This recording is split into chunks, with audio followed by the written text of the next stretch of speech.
বাংলাদেশকে নিয়ে ওয়াকার কি করতে চায় সেটার একটা ইঙ্গিত পাইছি, আপনাদের সাথে সেটা শেয়ার করতে চাই। ওয়াকারের খাইশ কি সেটা সে গোপন করে নাই, ভালো কথা। বাংলাদেশ কলে ওই পথেই যাইতেছে। আজকের এপিসোড শেষ হলে বুঝতে পারবেন যে বাংলাদেশে সিসির মতো একটা সামরিক শাসনের সম্ভাবনা তৈরি হইতেছে। সেই সরকারের প্রেসিডেন্ট হয়তো প্রফেসর ইউনূসই থাকবে। এটা ওয়েস্ট খুশি, মানে পশ্চিম খুশি, ইন্ডিয়া খুশি, আমেরিকা খুশি, ইউরোপ খুশি, আওয়ামী লীগও খুশি, বাঙ্গু এলিটেরাও খুশি থাকবে। কিন্তু গণতান্ত্রিক বাংলাদেশ গড়ার লড়াইয়ে যারা ছিলাম তাদের আরেকটা দুর্বিষহ ভবিষ্যৎ লড়াইয়ের জন্য তৈরি হইতে হবে। কেন আমার মনে হচ্ছে বাংলাদেশের সিসির মতো শাসনের বিপদ আছে সেটা আমি 5টা অংশে ব্যাখ্যা করব আজকের এপিসোডে। আমাদের লক্ষ্য হবে সিসির মতো শাসনের সম্ভাবনাকে রুখে দেওয়া।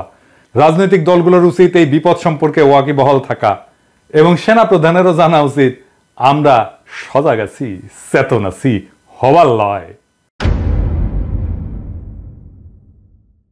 আন্তর্জাতিক বার্তা সংস্থা রয়টারকে দেওয়া ওয়াকারের সাক্ষাৎকার পড়ে মনে হইল যে 36 জুলাইয়ের গণ অভ্যুত্থান পরবর্তী এই অন্তর্বর্তীকালীন সরকারকে উনি 1/11 ধাঁচের সরকার বলে মনে করছেন। এই ভদ্রলোক নিজেরে আর এক জেনারেল মঈন ভাবছেন। তা না হইলে একজন সরকারি কর্মকর্তা হইয়া কোন ক্ষমতার জোরে এবং কোন সাহসে কার অনুমতি নিয়ে সংবাদ মাধ্যমে বক্তব্য দিলেন? সরকারি কর্মচারী হিসেবে উনার তো প্রধান উপদেষ্টার অনুমতি নিয়ে বক্তব্য দেওয়ার কথা, ঠিক কিনা? রাষ্ট্র, রাজনীতি এবং দেশের সর্বশেষ পরিস্থিতি নিয়ে সরকারের মন্ত্রী পরিষদ বিভাগের সচিব, পুলিশের আইজিবি, নৌবাহিনীর প্রধান, বিমান বাহিনীর প্রধান অথবা প্রধান বিচারপতি কি প্রকাশ্যে গণমাধ্যমে বিবৃতি, সাক্ষাৎকার দিতে পারবেন? পারবেন না। উনি কেমনে দিলেন? কোন অধিকারে? কোন হেডমে? হাতে অস্ত্র আছে আর তলে সৈনিক আছে। সেই জন্য ফ্যাসিবাদের অবসানের পরে গণতন্ত্র ফিরে আসলে বলে কি সরকারের শীর্ষ কর্মকর্তারাও স্বাধীন হয়ে গেলেন? চাকরিবিধির সকল শর্ত লঙ্ঘন করিয়া, নিয়ম নীতি ভাঙ্গা তারা কি দেশে অরাজকতার সৃষ্টি করবেন? এই সেনা প্রধানের দেখানো পথে তো সোনার বাংলা দেখতেছি ওই দিকেই আগাইতেছে। বৈবাহিক সূত্রে উনি শেখ পরিবারের জামাই, মাশাআল্লাহ। খুনি হাসিনার ফুফাতো বোনকে বিয়ে করছিলেন ওয়াকার, জেনারেল ওয়াকার। স্ত্রীকে অনুসরণ করিয়া সেনা প্রধান পতিত হাসিনাকে বড় আপা বইলা ডাকতেন আর কি, এখনো ডাকেন। হাসিনার পরিবারের জামাই হওয়ার কারণে বহু যোগ্য অফিসারকে টপকাইয়া ওয়াকারুজ্জামান দেশের সেনাপ্রধান হয়েছেন। এটা জানা কথা, আমরা সবাই জানি, তাই না? এটা একটা খারাপ নজির, যা বাংলাদেশের সশস্ত্র বাহিনীর এক অগৌরব গাথা। ভুললে কিভাবে চলবে? খুনি হাসিনার একান্ত অনুগত বইলাই এই সেনা কর্মকর্তা ওয়াকার গত 15 বছর যাবৎ একে একে সবগুলা লাভজনক এবং গুরুত্বপূর্ণ পদ অতিক্রম করে সেনাপ্রধান হয়েছেন, ঠিক কিনা ওয়াকার সাহেব? কথা সত্য। এই পথ পরিক্রমায় তিনি সবসময় তার আপার দুঃশাসনের পক্ষেই কথা বলছেন। এর বিরুদ্ধে কখনো কি কোথাও একটা শব্দ উচ্চারণ করেছেন? হ্যাঁ, ওই আমলে সকল কুখ্যাত জেনারেলদের সাথে তো মিলেমিশে থাকিছেন এবং গণ অভ্যুত্থানের পরেও তাদেরকে রক্ষা করার চেষ্টা চালায় গেছেন।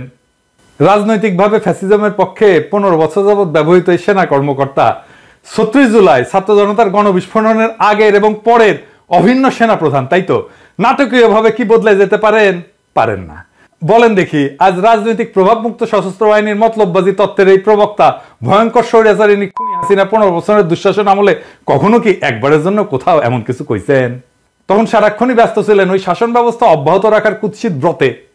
তখন তিনি তার আপা কুখ্যাত প্রধানমন্ত্রীর পদতলে সশস্ত্র বাহিনীকে রাখতে কখনো আপত্তি করেন নাই। কিন্তু এখন কেন তার এতই দরকার যে গণ অভ্যুত্থান থেকে উত্থিত গণরাজনীতির প্রভাব থেকে মুক্ত থাকার জন্য? এর কারণ বোঝার জন্য আইনস্টাইন হওয়ার দরকার নাই।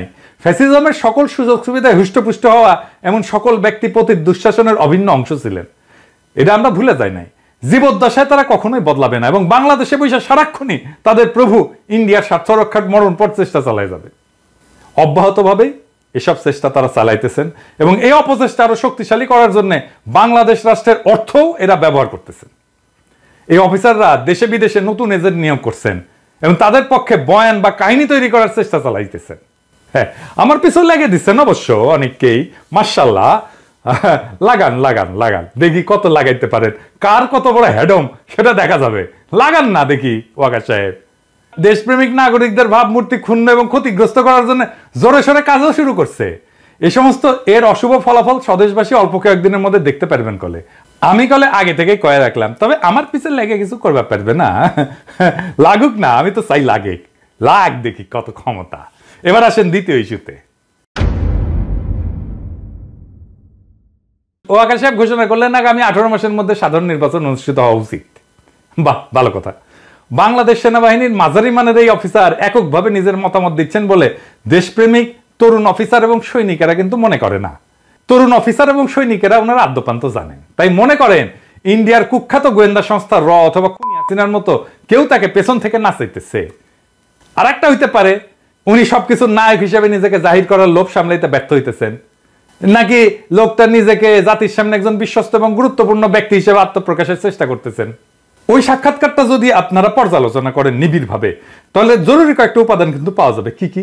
1 নাম্বার, সশস্ত্র বাহিনীর কর্তৃত্ব প্রেসিডেন্টের হাতে রাখার দাবি তুলে বলছেন তারা রাজনীতি থেকে দূরত্ব বজায় রাখতে চায়। এইটা সীমা লঙ্ঘনকারী, অনভিপ্রেত এবং বেআইনি এরকম প্রস্তাবের চাইতে রাজনীতি করার বড় দৃষ্টান্ত আর কি হইতে পারে? কারণ তিনি সহ একজনও সেনাপ্রধান বা চাকরিতে নিয়োজিত জেনারেল জঘন্য স্বৈরাচারিণী শেখ হাসিনার শাসনামলে অনির্বাচিত অবৈধ প্রধানমন্ত্রীর কর্তৃত্বের বাইরে যাইতে চাননি। চাইছেন কি ওয়াকার সাহেব? চান নাই। এখন কেন যাইতে চাইতেছেন প্রধান উপদেষ্টার বাইরে? তখন কি তাদেরকেও প্রতিরক্ষা বাহিনীকে রাষ্ট্রপতির কর্তৃত্বে দেওয়ার কথা বলছিলেন? আজ এটা বলার রাজনীতি বিরোধী এবং গণস্বার্থ বিরোধী রাজনীতি আপনি রাজনীতি করতেছেন ওয়াকার সাহেব। 2 নাম্বার, অন্তর্বর্তীকালীন সরকার যখন বলছে আগে সংস্কার পরে নির্বাচন, সেখানে সেনাপ্রধান এককভাবে 18 মাসের মধ্যে জাতীয় নির্বাচন অনুষ্ঠানের ঘোষণা করে দিলেন কিভাবে? এটা কি রাজনীতি করে না? তাতে কি সরকারি চাকরিবিধির গুরুতর লঙ্ঘন ঘটেনি? 3 নাম্বার, ওয়াকার সাহেব যখন বলে যে গণতন্ত্রের উত্তরণ ঘটা উচিত, তার মানে কি তিনি পরোক্ষভাবে বলতেছেন খুনি হাসিনার উৎখাতের দিন অর্থাৎ 5ই আগস্টের আগে বাংলাদেশে গণতন্ত্র ছিল? মানে ওয়াকার সাহেব নিজের অজান্তেই ফ্যাসিজমের পক্ষে কথা কইতেছেন। 4 নাম্বার, কিছু সামরিক কর্মকর্তা সাবেক প্রধানমন্ত্রী বা স্বরাষ্ট্রমন্ত্রী সরাসরি নিয়ন্ত্রিত সংস্থাগুলোতে কাজ করার সময় নিয়মের বাইরে গিয়া কিছু করতে পারেন বইলা এই সাক্ষাৎকারে সন্দেহ প্রকাশ করছেন জেনারেল ওয়াকার। ওয়াকার সাহেব মস্করা করেন আমাদের সাথে, হ্যাঁ, যেখানে সারা দেশের মানুষ নিশ্চিতভাবে জানে এই সকল সংস্থার দায়িত্ব পালনকারী শীর্ষ ব্যক্তি সহ অনেক অফিসারই নিয়মিতভাবে গুম, খুন, দস্যুবৃত্তির মতো ভয়াবহ বেআইনি কাজে জড়িত ছিলেন। 5 নাম্বার, প্রধান উপদেষ্টা জাতিসংঘের সাধারণ পরিষদের অধিবেশনে যোগদানের উদ্দেশ্যে রওনা হওয়ার সময় সাথে সাথে মিলায় প্রকাশিত হইল সেনা প্রধানের এই সাক্ষাৎকার। আর এতে দেখা যাচ্ছে যে লোকটা পরিপূর্ণভাবে ইন্ডিয়ান রাজনৈতিক অভিসন্ধির প্রতি সায় দিয়া নির্বাচনের সময়সূচি ব্যক্ত করতেছেন এবং পতিত সরকারপন্থী জেনারেলদের কিছু শর্ত অন্তর্বর্তীকালীন সরকারের সামনে তুলে ধরতেছেন। চাকরিবিধি লঙ্ঘন করে এমন ঔদ্ধত্যপূর্ণ আচরণের জন্য সেনা প্রধানের বিরুদ্ধে ডক্টর মোহাম্মদ ইউনূস কি কোনো শাস্তিমূলক ব্যবস্থা গ্রহণ করবেন? হ্যাঁ, পারবেন না উনি করতে। সেই জন্য আমি মনে করি যদি সেটা না করেন তাহলে তাকে এখন থেকে এই সমস্ত গণবিরোধী জেনারেলদের শর্তেই দেশ পরিচালনা করতে হবে।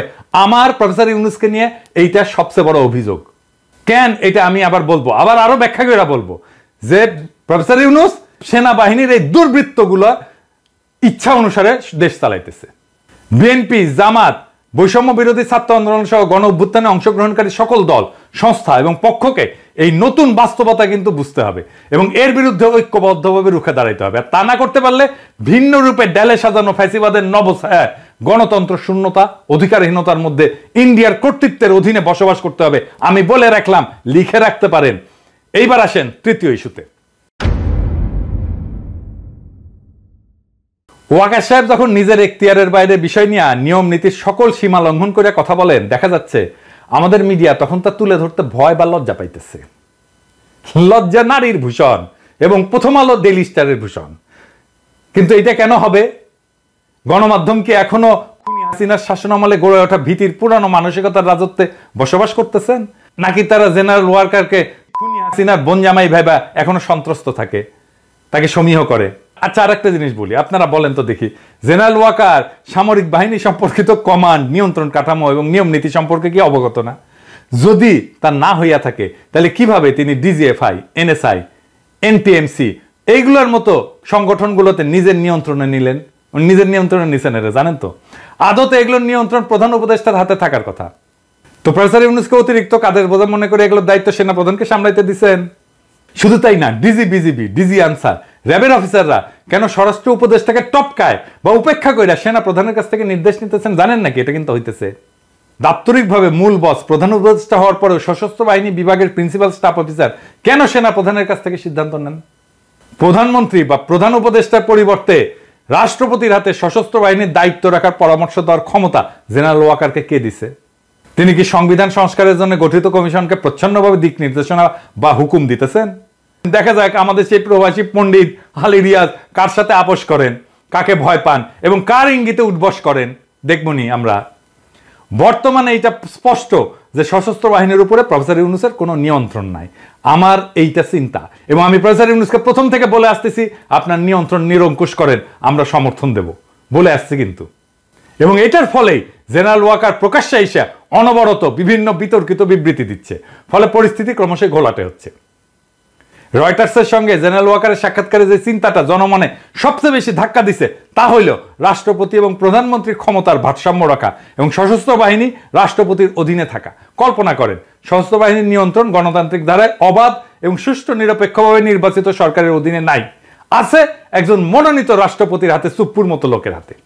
সেই সরকার কি কখনো স্বাধীনভাবে চলতে পারবে? বাংলাদেশে পাকিস্তানের চিহ্ন দেখতে পারতেছেন না? ইমরান খানের যে দশা হয়েছিল এরকম হবে না? পাকিস্তানের মতো জেনারেল সাহেবদের গুতায় জনগণের ভোটে নির্বাচিত রাজনীতিবিদদের শাসন কি কখনো কার্যকর হবে? হবে না। ঠিক ওইটাই চাইতেছে ওয়াকার।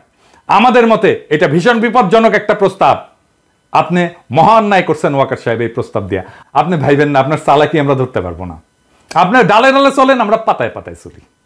ওয়াকার সাহেব পলিটিক্স করে আসা লোক, বহুত দিনের, 18 বছর বয়স থেকে পলিটিক্স করি, আর আপনি 18 বছর বয়স থেকে লেফট রাইট করেন। আঙ্গেরের সাথে চালাকি করবেন না, চালাকি ধরে ফেলবো। চালাকি ধরে ফেলা আমি ছাড়াও মেলা লোক আছে। হ্যাঁ, পরে আবার চিন্তা করেন না যে পিনাকিটা সরাই দিলে আবার ভালো হয়ে যাবে। জি না, আমি ছাড়া মেলা লোক আছে, ওটা ধরে ফেলবে। তো আমার মনে হয় যে ভবিষ্যতের এই সমস্ত বিকল্প পথ মাথায় রেখে শাসক জেনারেল সাহেবেরা 5ই আগস্ট হাসিনার নিরাপদ পলায়ন নিশ্চিত করছিলেন। তারা এটা করতে গিয়া বাংলাদেশ রাষ্ট্রের নিরাপত্তার প্রশ্নে যে সমস্ত আপোষ এবং স্বার্থহানিকর অঘটন ঘটাইছেন তা নিয়ে তরুণ অফিসার এবং সৈনিকদের সামনে কিছু প্রশ্ন উত্থাপন করা জরুরি। কি কি সেই প্রশ্ন? 1 নাম্বার, একটা দেশবাসীর উদ্দেশ্যে একটা পরিকল্পিত নাটক প্রচার করা হয়। দেশবাসীর উদ্দেশ্যে বলা হয়েছিল যে বিক্ষুব্ধ জনতা গণভবনের দিকে আগায় আসতেছিল বলে মাত্র 45 মিনিট সময় বেঁধে দেওয়া হয় হাসিনাকে। এই সময়ের মধ্যে পদত্যাগ করে হাসিনা সামরিক হেলিকপ্টার করে দেশ ছাড়ে। কিন্তু নাটকটি সময়ের ফ্রেমে বিশ্বাসযোগ্যতা হারায়। এটা নিছক 45 মিনিটের নাটক ছিল না, হুট করে কিছু হয়নি। জবনিকা পাতের বেশ কয়েক ঘন্টা আগে থেকে এই নাটক সাজানো হয়েছিল, যার প্রত্যেকটা মিনিটের হিসাব এবং বিবরণ এবং ঘটনার বিস্তারিত অবশ্যই আছে। কখন হয়েছিল এই নিরাপদ পলায়ন নাটকের প্লট রচনা? কে বা কারা এটা তৈরি করছিল? এর সাথে কি ইন্ডিয়া জড়িত? প্রতিবেশীদের সঙ্গে আতাত করিয়া সফল সমন্বয় ঘটায় কি খুনি হাসিনাকে দিল্লিতে পাঠানো হইল? 2 নাম্বার, 5ই আগস্ট হাসিনা পদত্যাগ করলে তার সরকার কার্যত বিলীন হইয়া যায়। তখন রাষ্ট্রপতি ছাড়া এমন কোন কার্যকর রাজনৈতিক শাসন বা কর্তৃত্ব ছিলেন না যিনি এই পলায়ন অনুমোদন করবেন। তিনি কি হাসিনার সেফ ইভাকুয়েশন নিশ্চিত করছেন? পদত্যাগের পর সামরিক বিমানে চইরা দেশ ত্যাগ কি হাসিনার জন্য বৈধ ছিল? গণভবনের পেছনে এসা হেলিকপ্টার চইরা কুর্মিটোলা বিমান ঘাটিতে, সেইখান থেকে C-130 বিমানে চড়াই সীমান্ত পাড়ি দিয়া ফ্যাসিস্ট হাসিনাকে দিল্লি নিয়ে যেতে কে নির্দেশ দিয়েছিলেন? বিমান বাহিনী প্রধান। বিমান বাহিনী প্রধান কি একাই এই অপরাধপূর্ণ সিদ্ধান্ত নিয়েছিলেন, নাকি অপরাপর চেইন অফ কমান্ড বা সার্ভিস চিফদের সাথে পরামর্শ কইরা এই অপকর্মটা সম্পন্ন করছিলেন? 3 নাম্বার, ওই যে নাগরিক টিভিতে সাকিবের সাথে টেলিফোনে কথা বলার সময় ওয়াকার সাহেব একটা প্রকাশ্য বিবৃতি দিয়েছেন, সেখানে বলছেন হাসিনার দেশ ত্যাগের খবরটা তিনি কারো কাছ থেকে শুনছেন। শুনেন কি বলে। প্রথম কথা হচ্ছে যে আমি তো পলিটিক্যাল পার্টিগুলোর সাথে ডিসকাশন করছিলাম, তখন আমাকে somebody said যে উনি তো চলে যাচ্ছে, উনি is on the runway, he has taken off. জি, তো এটা আমি জানতাম না যে that she is leaving the country. কেউ কইলো, শুনলেন তো, সেই সময়টাতে নাকি তিনি সকল রাজনৈতিক দলের নেতা, ছাত্র নেতা এবং নাগরিক সমাজের ব্যক্তিদের সাথে সেনা সদরে ছিলেন। সেক্ষেত্রে যে প্রশ্ন অমীমাংসিত থাকে তা হইল, সেনা প্রধান তখন কেন সেনা সদরে এই সমস্ত অতিথিদের আমন্ত্রণ জানাইছিলেন? 4 নাম্বার, বাংলাদেশ বেসামরিক বিমান চলাচল কর্তৃপক্ষ কি খুনি হাসিনার ইন্ডিয়া যাওয়ার ফ্লাইট ক্লিয়ারেন্স ছাড়পত্র পাইছিল? যদি না পাইয়া থাকে তাহলে খুনি পালালো কার সহায়তায়? পলায়নরত স্বৈরাচারিণীর বিমানের ট্রান্সপন্ডার কেন বাংলাদেশের আকাশ সীমা অতিক্রম করা পর্যন্ত বন্ধ রাখা হয়েছিল? এতে কি ওই বিমানে থাকা সকল যাত্রীর জীবন বিপন্ন হওয়ার হুমকির মধ্যে ছিল না? 5 নাম্বার, ফ্লাইটে হাসিনার সঙ্গে আর কে কে ছিল? ওই আরোহী তালিকা কোথায়? ক্রু কারা ছিল? SSF এর কে PGR এর কোন সদস্যরা খুনির সঙ্গে উঠছিল? ওই বিমানে থাকা সব যাত্রী কি বৈধ ভিসা ছিল? 6 নাম্বার, পালানোর নিরাপদ পথ তৈরি করে দিতে ইন্ডিয়ার সঙ্গে যোগাযোগটা কে করে দিছিল? এই আলোচনার মধ্যস্থতা কে করছিল? খুনি হাসিনার নিরাপদ পালানোর বিষয়ে রাজনৈতিক দলের নেতা, ছাত্রনেতা এবং নাগরিক সমাজের কর্তা ব্যক্তিদের মধ্যে কারা সম্মতি দিছিল? আমরা মনে করি এই প্রশ্নগুলোর উত্তর জানা খুবই গুরুত্বপূর্ণ কর্তব্য। বাংলাদেশের নাগরিকদের, বিশেষ করে আন্দোলনে অংশগ্রহণের ছাত্র জনতা, জুনিয়র অফিসার এবং সৈনিকদের এই সমস্ত তথ্য জানার অধিকার আছে। অথচ এখন পর্যন্ত ডক্টর মোহাম্মদ ইউনূসের অলস, অকেজো, অথর্ব, বুইড়া হাবরার অন্তর্বর্তী সরকার এই বিষয়ে সম্পূর্ণ নীরব। এইবার আসেন চতুর্থ ইস্যু নিয়ে আলাপ করি। সেনাবাহিনী কি মাতৃভূমি রক্ষা করতে প্রস্তুত? দেশে বড় যে কারণ দেশবাসীর চোখের আড়ালে রাখা হইতেছে তা হইল বাংলাদেশের সীমান্ত এখনো অস্থিতিশীল। সীমান্তের ঠিক ওপারে আরাকান আর্মি এবং মিয়ানমার সরকারি বাহিনীর মধ্যে লড়াই চলমান। রোহিঙ্গারা এখনো নিজের ভূখণ্ডে নির্যাতিত। আজও তাদের দেশ থেকে বাধ্য করা হচ্ছে। আরো শরণার্থী আমাদের দেশের দিকে ঠেলে দেওয়ার অপচেষ্টা অব্যাহত আছে। এই সুযোগে কুকি চীনরা বেশ সক্রিয় হয়েছে। ইন্ডিয়ার মণিপুর, মিজোরাম এবং বার্মার চীন রাজ্যের স্বগোত্রীয়রা আতাতে আমাদের পার্বত্য চট্টগ্রামের বিশাল একটি অংশ নিজেদের বলে দাবি করতেছে। আপনারা সবাই জানেন পিসিজেএসএস এবং ইউপিডিএফ পার্বত্য চট্টগ্রামে নিজেদের নিয়ন্ত্রণ নেওয়ার চেষ্টা করতেছে। সার্বভৌমত্ব রক্ষার প্রশ্নে এমন হুমকি মোকাবেলায় আমাদের সশস্ত্র বাহিনীর পরিকল্পনা এবং প্রস্তুতি কতটুকু তা দেশবাসীর জানা প্রয়োজন। পাশাপাশি ইন্ডিয়া অবিরতভাবে তার বল প্রদর্শন করতেছে। অমিত শাহ এবং রাজনাথ সিং এর নিয়মিত হুমকি স্রেফ ফাঁকা আওয়াজ বইলা উড়িয়ে দেওয়াটা ঠিক না। ডক্টর ইউনূস সরকারের উপর ভারত মোটেও খুশি না, এটা কিন্তু মাথায় রাখেন। বাংলাদেশ আক্রমণ করে ইন্ডিয়া যে তাদের পুতুল হাসিনাকে আবারও ক্ষমতা বসানোর চেষ্টা করবে না এর নিশ্চয়তা আছে কি? কিংবা এমন আশঙ্কা কি কোনো সমরবিদ অস্বীকার করতে পারবেন না? অবশ্য আক্রমণ বা আগ্রাসন বলি তা করতে ইন্ডিয়া বেশ কয়েকটা অজুহাত ধীরে ধীরে উচ্চারণ করে পটভূমি কিন্তু তৈরি করতেছে। যেমন সংখ্যালঘু নির্যাতন, নিপীড়ন, ইসলামী মৌলবাদের উত্থান, ইন্ডিয়া অবৈধ বাংলাদেশের অনুপ্রবেশ ইত্যাদি। এমন হুমকি মোকাবেলায় কি আমাদের সশস্ত্র বাহিনী প্রস্তুত আছে? দেশবাসীর সামনে বুকে হাত রেখে আমরা প্রস্তুত এমন অভয় বাণী দেওয়ার সততা, সাহস কি তিন বাহিনী প্রধানদের আছে? সেনাপ্রধান জেনারেল ওয়াকারুজ্জামান, নৌবাহিনীর প্রধান রিয়ার অ্যাডমিরাল নাজমুল হাসান এবং বিমান বাহিনীর প্রধান মার্শাল হাসান মাহমুদ খান কি দেশবাসীকে পরিপূর্ণ আশ্বাস দিতে সক্ষম যে তারা বহিঃশত্রুকে মোকাবেলার পুরোপুরি তৈরি আছেন? আগে তো এই কাজটা করবেন। বাংলাদেশের রাজনীতি নিয়ে মাথার একেবারে পোকা উঠে গেছে না? নিজের কাজের খবর নাই, রাজনীতির খবর নিয়ে মাথা গরম করে বসে আছেন। খুনি হাসিনার পতনের আগে 19 জুলাই রাতে সারা দেশে কারফিউ জারি এবং সেনা মোতায়েন করছিল তৎকালীন ফ্যাসিস্ট আওয়ামী লীগ সরকার। কিছু দলবাজ আর্মি অফিসার তখন বিক্ষোভরত নিরস্ত্র ছাত্র জনতার দিকে গুলিও ছুড়ছে, মারাও গেছে ওই গুলিতে। আমাদের কাছে ভিডিও আছে। গণ অভ্যুত্থানের পর প্রতিষ্ঠিত অন্তর্বর্তীকালীন সরকার এখন সেনা কর্মকর্তাদের ম্যাজিস্ট্রেসির ক্ষমতাও দিছে। এমত অবস্থায় জেনারেল ওয়াকার সাহেব কি আমাদের আশ্বস্ত করতে পারবেন তথাকথিত জননিরাপত্তার কাজে দীর্ঘমেয়াদে সেনাবাহিনী মোতায়েন করে রাখার কারণে সেনাদের দেশ রক্ষার মনোবল, লড়াইয়ের পূর্ণ ক্ষমতা এবং দক্ষতা অক্ষুণ্ণ আছে কি? তিনি কি নিশ্চিত করবেন ওনারা সত্যিই রাজনীতি মুক্ত এবং এখন কেবলই দেশ সার্বভৌমত্বের অধিকার রক্ষায় বহিরাগত আগ্রাসন মোকাবেলায় প্রস্তুত? তিনি কি গ্যারান্টি দিতে সক্ষম আমাদের সেনাবাহিনীর প্রশিক্ষণ চক্র, কোর্স ক্যাডার, ইনডোর আউটডোর অনুশীলন, বিশেষজ্ঞ প্রশিক্ষণ সহ সকল পেশাদার কার্যক্রম স্থগিত বা কমানোর পরেও সেনাদের পেশাগত দক্ষতা বজায় আছে? শত্রুর বিরুদ্ধে লড়াই করার জন্য বাংলাদেশ কি উপযুক্ত দক্ষতা, প্রশিক্ষিত জনশক্তি, অস্ত্র এবং গোলাবারুদ আছে? সশস্ত্র বাহিনীকে দেশের আভ্যন্তরীণ নিরাপত্তার দায়িত্ব থেকে দ্রুত সরায় যুদ্ধের পর্যায়ে প্রস্তুত করতে কতদিন সময় লাগে তা কি তারা জানেন? তবে আমি দৃঢ়ভাবে বিশ্বাস করি সেনাপ্রধান জেনারেল ওয়াকারুজ্জামান জানেন দীর্ঘদিন ব্যবহার না করলে ধারালো অস্ত্রটাও মরিচায় ক্ষয় ধরে যায়। এইবার আসেন অ্যাডমিরাল মোহাম্মদ নাজমুল হাসান, আপনি কি জানাবেন আমাদের কতগুলো সমুদ্র উপযোগী সহায়ক কর্মক্ষম জাহাজ আছে?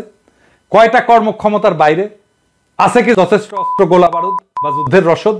জবাব যদি না হয় আপনি কি প্রতিরক্ষা উপদেষ্টাকে বর্তমান পরিস্থিতি এবং সক্ষমতা সম্পর্কে জানাইছেন? এই অবস্থার উন্নতি না হইলে শত্রুপক্ষের দ্বারা বাংলাদেশের কি হাল হইতে পারে, জয় হইতে পারবেন কিনা তা নিয়ে কি আলোচনা করছেন? আপনার নাবিকদের অপারেশনাল এবং প্রশিক্ষণের হাল হকিকত এবং মান কতটুকু?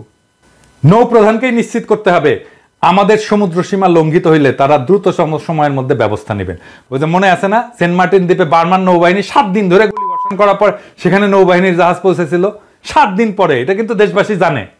এবার আসেন বিমান বাহিনীর প্রধান মার্শাল হাসান মাহমুদ খান, আপনি কি আমাদেরকে বলবেন কিভাবে আপনার বিমান আমাদের আকাশ মুক্ত রাখবে? কয়টা উড়বার পারে আর কয়টা পারে না? গত 1 বছরে আপনার অপারেশনাল পাইলটরা কি 30টা ফ্লাইং ঘন্টা আকাশে থাকতে পারছেন? আপনি কি মনে করেন বর্তমান সক্ষমতা নিয়ে শত্রুপক্ষের মুখোমুখি হইতে পারবেন? যদি না পারেন, আপনি কি ডক্টর মোহাম্মদ ইউনূসকে অবহিত করছেন? 3 বাহিনীর প্রধানকে বলতে চাই, এখন আমি কইলে অনেকে কয় আপনি কর কে, আমি কমু। শোনেন, শোনা লাগবি। আপনাদের প্রধান দায়িত্ব বহিরাগত আগ্রাসন মোকাবেলায় প্রস্তুত থাকা। সেই দায়িত্ব ভুলায় বা এড়ায় দেশের আভ্যন্তরীণ জননিরাপত্তার কর্মে, শ্রমে এবং বাহবায় খুশি হওয়া কি পেশাদার সেনার কাজ? দেশ আক্রান্ত হইলে আপনারা কিন্তু ক্ষমা পাইবেন না। অতীতে সশস্ত্র বাহিনীর প্রধানরা দেশের অভ্যন্তরে বেসামরিক নাগরিককে যতটুকু সহায়তা দরকার ততটুকু কইরা দ্রুত নিজেদের ব্যারাকে ফিরতে দেরি করেন নাই। কিন্তু আপনারা দেখাচ্ছেন ভিন্ন আর এক আচরণ। আপনারা দীর্ঘ সময় নিজ নিজ বাহিনীকে সেনানিবাসের বাইরে রাখতে এবং নিজেরা থাকতে চাইতেছেন। খুব মজা, তাই না? এখনো বহু বিচিত্র লেনদেনের ভাগিদার হওয়া যাইতেছে, তাই না? আমরা খবর রাখি কলে, হ্যাঁ আমরা খবর রাখি।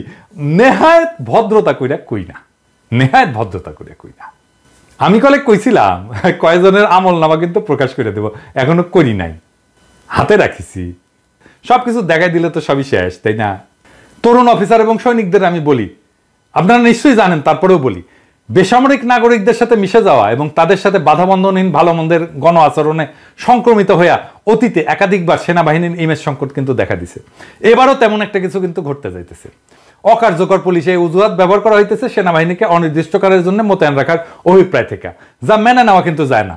আমরা মনে করি খুনিরা আড়ালে আছে বলে পুলিশ এখনো ভীত। খুনি শেখ হাসিনার শাসনামলে ইন্ডিয়ার শিকড় কতটা বিস্তৃত হয়েছিল পুলিশ বাহিনীর সকল সদস্যই সেটা জানতেন। আমরা মনে করি তারা সেটা নিয়েও বিচলিত।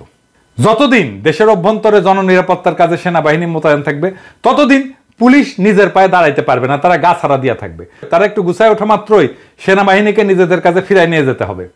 আমরা পুলিশকে মোটিভেট করব আসার জন্য, পুলিশের মনোবল বাড়াবো, দরকার হইলে সেনা প্রত্যাহার করা হলে পুলিশ ঠিকই অ্যাকশনে যেতে পারবে। ভাবসাব দেখে মনে হইতেছে অন্তর্বর্তীকালীন সরকার সেনাবাহিনীকে মাঠে রেখা বেশ খুশ মেজাজে আছে। তারা হয়তো চাইতেছে দেশ রক্ষা বাহিনীর সমাজ রাজনীতির বিভিন্ন নোংরা আবর্জনা এবং জঞ্জালের মধ্যে জড়ায় সরকারকে কলঙ্ক মুক্ত রাখবে। আহারে, এই হইতেছে প্রফেসর ইউনূসের সরকারের বুদ্ধি। উপদেষ্টাদের বুদ্ধি হচ্ছে এই লেভেলে। সশস্ত্র বাহিনী বলছিল না যে 632 জনকে অঘোষিতভাবে লুকায় রাখা এবং পতিত সরকারের কয়েক হাজার খুনি, দাগী, অপরাধী, দুর্বৃত্তকে দেশব্যাপী সেনা ছাউনিতে নিরাপদ আশ্রয় দিছিল। এর জন্য কিন্তু দেশবাসী বিস্মিত এবং ব্যথিত হয়েছিল। পতিত ফ্যাসিস্ট সরকারের বিভিন্ন পর্যায়ের নেতা নেত্রী, সংগঠক, কর্মকর্তাদের নিরাপদে দেশান্তরিত হওয়ার সকল ব্যবস্থা যে সশস্ত্র বাহিনীর একদল শীর্ষ কর্মকর্তা করে দিচ্ছেন তা যেই না জনগণ ক্ষুব্ধ হয়ে উঠছে। কলঙ্কজনক এমন ভয়াবহ ঘটনার কারণে সশস্ত্র বাহিনীর এই 3 প্রধানের প্রতি মানুষের সকল আস্থা ধুলায় মিশে গেছে। ফ্যাসিস্ট সরকারের পতনের পর 3 বাহিনী প্রধানের প্রত্যেকটা পদক্ষেপ থেকে বোঝা যায় সশস্ত্র বাহিনীর বর্তমান নেতৃত্ব দেশপ্রেমিক ভূমিকা রাখতে অক্ষম। দলবাজ, অযোগ্য, অদক্ষ, দুর্নীতিপরায়ণ কর্মকর্তাদের অবসারিত কইরা প্রথমেই তাদের উচিত ছিল আগাছা নির্মূল করা। বিড়াল মারতে হয় প্রথম রাতে, তারপর স্বচ্ছ একটা ব্যবস্থা প্রবর্তন করে দ্রুত সকল শূন্য পদ এবং র্যাঙ্ক পূরণ করা। আমি মনে করি এই ক্ষেত্রে অবসরপ্রাপ্ত সেনা কর্মকর্তা এবং যাদেরকে চাকরি থেকে বাধ্যতামূলক অবসর দিচ্ছেন তাদেরকে পুনর্নিয়োগ এবং চুক্তিভিত্তিক নিয়োগ করা যাইতে পারে।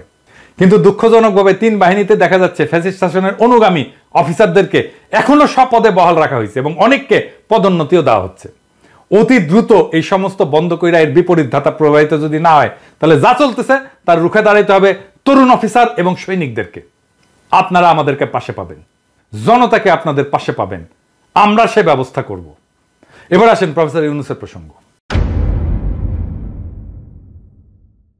জাতিসংঘের সাধারণ পরিষদের বক্তৃতায় প্রফেসর ইউনূস গণ অভ্যুত্থানে সশস্ত্র বাহিনীর ভূমিকাকে অতিরঞ্জিত এবং ভুলভাবে উপস্থাপন করে একে যতই মহিমান্বিত করার চেষ্টা করেন না কেন, তা যে দেশের গণতন্ত্রায়নের জন্য আত্মঘাতী হচ্ছে তা মানুষ অচিরেই বুঝতে পারবে।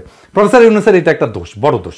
এই যে ছাত্রদেরকে মাথায় তুললো, এখন সেনাবাহিনীকে মাথায় তুলছে, যার হাতে শক্তি তারই মাথায় তোলে, বুঝছেন? এটা সমস্যা না?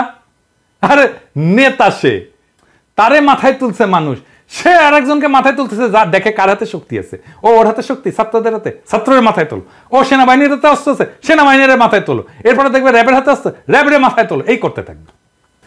12 বছর দীর্ঘ গণ আন্দোলন সংগঠন, ব্যাপক আত্মত্যাগ এবং ভয়াবহ দমনপীড়নের মধ্যেও আন্দোলনকে অব্যাহত রাখা এবং পরিচালনাকারী রাজনৈতিক শক্তির ভূমিকাকে খাটো করার মানসিকতা, এটা আমি বলবো এটা হীন মতলববাজি প্রসূত। খুনি হাসিনার অনুগ্রহ উপভোগকারী প্রতিবেশী রাষ্ট্রের প্রতি অনুগত রাজনৈতিকভাবে অসৎ গুটি কয়েক শীর্ষ সামরিক কর্মকর্তা অর্থাৎ অশুভ এই শক্তির প্রতি আনুগত্য প্রদর্শন ছাড়া এমন বক্তব্যের ভিতরে অন্য কোনো সারবত্তা নাই। প্রফেসর ইউনূস সশস্ত্র বাহিনীর ক্ষমতা তার পিছনে সংগঠিত কইরা দেশের চলমান অরাজনৈতিক শাসন ব্যবস্থা যে দীর্ঘায়িত করতে চাইতেছেন সেই ইঙ্গিত মিথ্যা দিয়া সত্য গোপন করার এই বক্তব্যের মধ্যে লুকায় আছে। ডক্টর মোহাম্মদ ইউনূসকে বুঝতে হবে আমরা কেন ইন্ডিয়ার আগ্রাসনের হুমকির কথা তুলছি। প্রতিবেশীদের প্রতি নত জানু বাংলাদেশের সশস্ত্র বাহিনীর বর্তমান নেতৃত্ব আত্মসমর্পণের পথ বাইছে নেবে। এরা পরিশ্রমকে ভয় পায়, এরা শত্রুকে মোকাবেলা করতে চায় না, মালগুলার নানা সুযোগ সুবিধার দুর্নীতিতে আকণ্ঠ ডুবে গেছে। এই জন্য এরা দেশকে পুনরায় প্রতিবেশীদের কোমল বা প্রচ্ছন্ন নিয়ন্ত্রণের আওতাধীন করে ফেলবে এবং ইসলাম বিদ্বেষী পশ্চিমা সেকুলারিজমের তত্ত্বের ছায় পুনর্বাসিত হবে নব্য আওয়ামী লীগ। বিনিময়ে আপনাকে হয়তো ঘুষ হিসেবে দেওয়া হবে প্রফেসর ইউনূস দেশ শাসন এবং কর্তৃত্বের দীর্ঘস্থায়ী স্বাদ। প্রধান উপদেষ্টা যদি না জানেন এটা তার ব্যর্থতা। সশস্ত্র বাহিনীতে ফ্যাসিস্ট আওয়ামী লীগের স্বার্থ সংশ্লিষ্ট কর্মকর্তারা শপথে অটুট, অক্ষত এবং অক্ষুণ্ণ অবস্থায় আছে। এক একটা দিন যাচ্ছে আর জেনারেল ওয়াকার নিজের কর্তৃত্ব সুসংহত করতেছেন। যদিও দেশে বিদেশে প্রভাব প্রতিপত্তি ডক্টর মোহাম্মদ ইউনূসের ধারে কাছেও নাই ওয়াকারের, তবে শাসক হিসেবে এই সরকার প্রধানের ব্যক্তিত্বে যে বড় ধরনের সমস্যা আছে তা উনার গত 8 সপ্তাহের শাসনে কিন্তু বোঝা গেছে। আরো উপলব্ধি করা গেছে যে সেনা নেতৃত্বের দিকে ঝুঁকে পড়া উনার শাসন বেশ নড়বড়ে এবং ভঙ্গুরি থাকবে, যা বাংলাদেশকে স্থিতিশীলতা দিতে পারবে না। আর সেটাই ইন্ডিয়ার চাওয়া। এমন আয়োজনকে তার ধরে রাখতে তারা সমর্থন যোগাবে। এমন পরিস্থিতি দীর্ঘদিন বিদ্যমান থাকলে জেনারেল এরশাদের মতো একটা নিকৃষ্ট ইন্ডিয়ান এজেন্টকে ক্ষমতায় বসাইতে প্রতিবেশীদের খুব একটা বেগ পাইতে হবে না। দেখেন না, কিছু পাবলিক তো আছে এখন ওয়াকার করে জিন্দাবাদ দেয়, যেহেতু হাতে বন্দুক আছে। ওয়াকার নাকি বহুত কিছু করিছে হাসিনা সরার জন্য, খেয়ালই নাই ওই হাসিনা ওর আপা। তো এইরকম করে ক্ষমতা দখল করে উপরন্ত তার পেছনে পশ্চিমাদের সমর্থনও জুটাই ফেলতে পারবে। জনধিকৃত হাসিনাকে যদি 15 বছর ক্ষমতায় রাখা যায় তাহলে একজন মধ্যম মানের জেনারেলকে দিয়ে পরবর্তী 10 বছর বাংলাদেশ শাসন করা যাবে না কেন? এটা ভাববো কেন? জেনারেল 9 বছর শাসন আমলে যেভাবে আওয়ামী লীগ সহ অন্যান্য কিছু বিশেষ দলের সমর্থন পাইছিলেন সেভাবে জেনারেল ওয়াকার যে সহায়তা পাইতে পারেন সেটার আলামত তো ইতিমধ্যে বাংলাদেশের রাজনীতিতে উকি দিচ্ছে। আপনি তো দেখেন আমার কমেন্ট বক্সে যদি জেনারেল ওয়াকারকে কিছু কয় তাইলে এসে ঝেপে পড়ে কিছু লোক, দেখেছেন? এরশাদ দল করেছিল, ওয়াকারও দল করে ফেলবি। আর প্রফেসর ইউনূস আপনি কিন্তু মাথায় রেখেন, আপনার সাথে ইন্ডিয়ার যদি কোনো ঝামেলা হয় আমেরিকা কিন্তু আপনার পক্ষ নিয়ে আগে আসবে না। আপনার বড় বন্ধু হওয়া সত্ত্বেও মার্কিনের পিছু উঠবে। যেভাবে গত জানুয়ারিতে জাতীয় সংসদ নির্বাচনকালে চূড়ান্ত দুঃসময়ে বাংলাদেশকে পরিত্যাগ করছিল তারা। অন্তর্বর্তীকালীন সরকার প্রধানের ব্যক্তিত্বহীনতার মাত্র 8 সপ্তাহের ব্যবধানে সেনা প্রধানের সবচেয়ে বড় দুর্বলতায় পরিণত হয়েছে তার মূল শক্তিতে। জেনারেল ওয়াকারের 2টা ভিন্ন পরিচয় তাকে অদ্ভুত এক সামর্থ্য যোগাইতেছে। একাধারে তিনি সেনাপ্রধান এবং খুনি হাসিনা পরিবারের জামাতা। এটাই বাংলাদেশের এই মুহূর্তে সবচেয়ে বড় ট্র্যাজেডি। ডক্টর মোহাম্মদ ইউনূসের সরকার ইন্ডিয়াকে তোষামত করতেছে আর সেনা প্রধান পদে বসে আছে তাদেরই এক এজেন্ট, আর প্রেসিডেন্ট হয়ে বসে আছে আর এক হাসিনা নির্বাচিত লোক সুপ্পু। গণ অভ্যুত্থান সংগঠনকারী এবং পরিচালনাকারী এবং নেতৃত্ব প্রদানকারী বিশাল আত্মত্যাগে মহিয়ান ছাত্র জনতা সহ সকল আন্দোলনকারী রাজনৈতিক শক্তির সঙ্গে সহায়তা না কইরা ডক্টর মোহাম্মদ ইউনূস আজ ব্যাপকভাবে দুর্নীতিগ্রস্ত সেনা নেতৃত্বের সঙ্গে আঁতাত করেছেন। ঘাতকদের একটা অংশের পক্ষ নিচ্ছেন এবং পতিতদের রাজনৈতিক স্বার্থ দেখিচ্ছেন। প্রফেসর ইউনূস এটা আমি আগে বলি নাই, কিন্তু আজ বলতে বাধ্য হতেছি। কিন্তু দীর্ঘ 15 বছর ধরে চলমান দেশবাসীর গণতন্ত্র, ভোটাধিকার এবং মৌলিক মানবাধিকার সংগ্রামে আপনি কিন্তু একটা বিবৃতি দিয়ে কখনো পক্ষে দাঁড়ান নাই, একটা গুম, খুন, মিথ্যা মামলার প্রতিবাদ করেন নাই, শুধু আপনার নিজের স্বার্থের এবং কষ্টের কথা বলছেন। গণ অভ্যুত্থানের পরবর্তী সময়ে আপনারা ধরে আনা হয়েছিল, ধার করে আনা হয়েছিল, ধার করে ধরে আনা যুগ পরিবর্তন করার তীব্র আকাঙ্ক্ষায় তাড়িত গণমানুষের একটা সরকার গঠন করা ইচ্ছা পোষণ করছিল দেশের মানুষ। কিন্তু এই সরকার বিপ্লবের আকাঙ্ক্ষাকে ধারণ করতে পারে না, সরকারও পরিচালনা করতে পারে না। এইটা প্রমাণিত হয়েছে আজ বাংলাদেশের ইতিহাসের ঘটমান বেদনাদায়ক এবং করুণ কাহিনীর সাক্ষী হওয়া একজন মানুষ হিসাবে আমাদের বারে বারে জনপ্রিয় একটা প্রবচনের কথা মনে পড়তেছে, তোলা দুধে পোলা বাসে না।